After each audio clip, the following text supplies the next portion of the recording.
കേരളത്തിൽ ഇന്ന് ഓരോ ഗർഭിണിയും നിർബന്ധമായും കേട്ടിരിക്കണം എന്ന് എനിക്ക് ഫീൽ ചെയ്ത ഒരു സംസാരമാണ് ബിജി അബൂബക്കറിൻ്റെ ഗർഭധാരണവും പ്രസവവുമായി ബന്ധപ്പെട്ടുള്ള ധാരാളം അഭിപ്രായങ്ങൾ. ചില വിഷയങ്ങളോട് വിയോജിപ്പുണ്ട് എങ്കിലും ബിജി അബൂബക്കറുമായി ഞാൻ പേഴ്സണൽ സംസാരിച്ചിരുന്നു.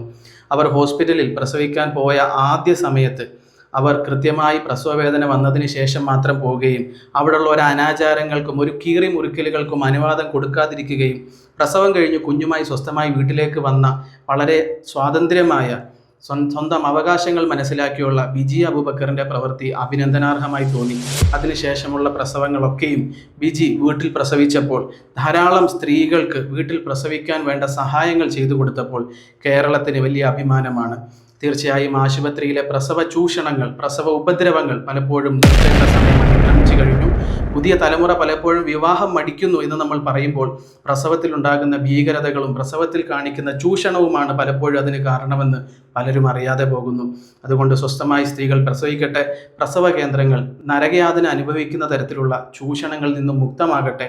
സ്വസ്ഥമായി വീടുകളിൽ പ്രസവിക്കാൻ ഇഷ്ടമുള്ള സ്ത്രീകൾ അതിനെ കൃത്യമായി മനസ്സിലാക്കിയതിന് ശേഷം ശാന്തമായ അത്തരം പ്രോസസ്സുകൾക്ക് അവരുടെ അവകാശം ഉപയോഗപ്പെടുത്തിക്കൊണ്ട് അവരുടെ സ്വന്തം റിസ്കിൽ തന്നെ അവരത് ചെയ്തു കൊള്ളട്ടെ.